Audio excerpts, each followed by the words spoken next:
Narcisa Hirsch. Narcisa Hirsch Heuser, born 1928, is an Argentine experimental filmmaker of German birth. Her work centered on themes of the body, love, sex, death, movement, and the female gaze. Despite this focus on women, she has resisted being labeled as a feminist. She began as a painter, but her later and better-known work centers on performance and film, though she has also written several books. She cites Salvador Dalí and Louis Buñuel as influences to her experimental film work, as well as the Bauhaus artists of Germany. During her time as an experimental filmmaker in Argentina, she frequented the Tella Institute and the Goethe Institute, a place where many of her works premiered. Recently, her work has been honored through several retrospectives at international film festivals, though it was relatively unknown outside of exclusive circles when it first premiered. Biography. Childhood. Hirsch was born Narcisa Heuser in Berlin, Germany, in 1928, to Heinrich Heuser and a German-Argentinian mother. Her father was an expressionist painter who left her mother and her when Hirsch was 5. Heuser was an expressionist painter, and Hirsch would explore this medium first when she began making art. She grew up in Tyrol, but was sent to a school in Vienna at the age of 8 with no prior education. At 9, she and her mother visited Argentina, which turned into a much longer stay than intended when World War II broke out. They officially emigrated in 1937. Adulthood. In 1950, Hirsch married Paul Hirsch, a German Jew from Frankfurt, adopted his surname, and raised 3 children with him. She joined an avant-garde group consisting of Claudio Caldini, Juan José Mugni, Juan Villola, Horacio Valereggio. She and Aleman were co-leaders of the group. Her group often was at arms with similar groups in Buenos Aires, often inciting arguments with other groups that morphed into happenings. Her work as an artist began in the organization of these happenings, the most notable being Manzanas and La Marabunta. Because her group of experimental filmmakers was accepted by neither the politically active filmmaking groups or the commercial groups, it mostly escaped notice during the bloody uprisings in the late 70s in Argentina. The group was highly resourceful and experimental, shooting and projecting wherever and whenever they could, once projecting their films on the back of a white rabbit. Because of the highly experimental nature of their work, traditional gallery spaces shied away from the group, all except the Goethe Institute, who gave them a formal place to screen their work. Though she was well educated, she did not receive any formal training in film work. Hirsch began her work as an artist in painting and drawing, though she did do some work in wood carving and prints. She later shifted to performance art and transitioned to experimental film after working on editing footage from one of her performance pieces. During the 70s, during Argentina's brutal dictatorship, she also took to the streets, posting political graffiti. Performance. La Marabunta was performed in 1967 by both her and the other members of the group she was a part of. Consisting of a giant female skeleton covered in fruit and stuffed with live pigeons, Hirsch became interested in the idea of filmmaking when she sought out filmmaker Raimundo Glazer to record the act of passerbys removing the fruit, metaphorically and physically devouring the female body, specifically a pineapple, which she placed at the sex of the skeleton. It was performed at the El Coliseo Theater. Film.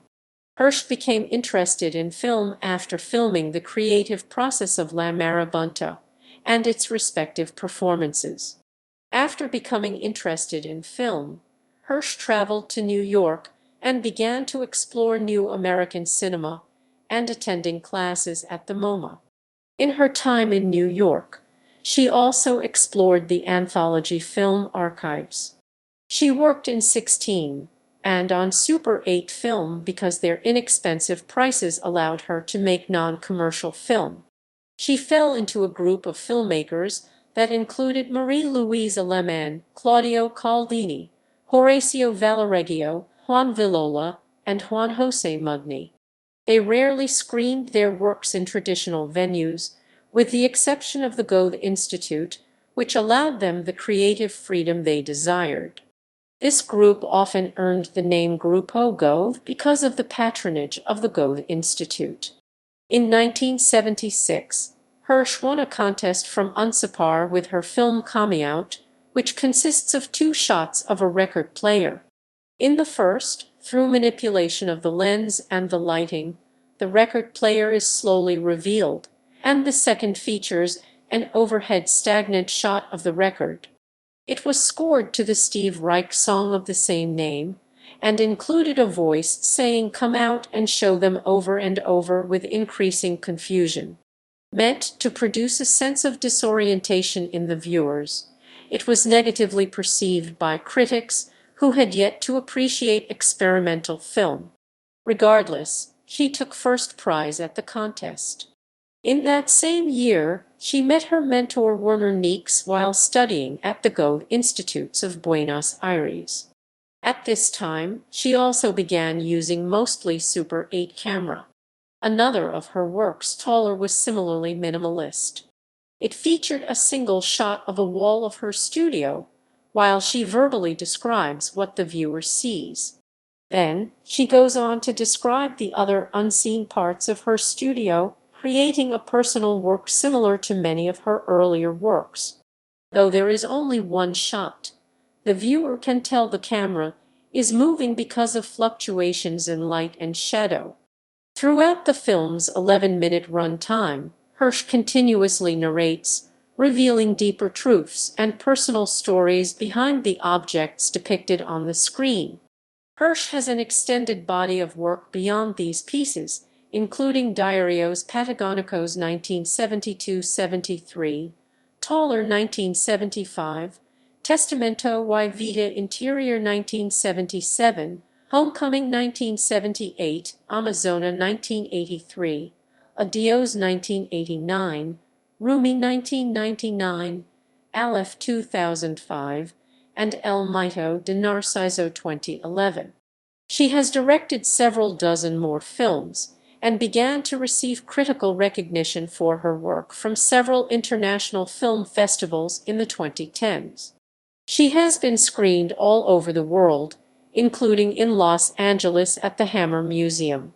Her work is also part of the traveling exhibit started at the Hammer called Radical Women, Latin American Art 1960-1985.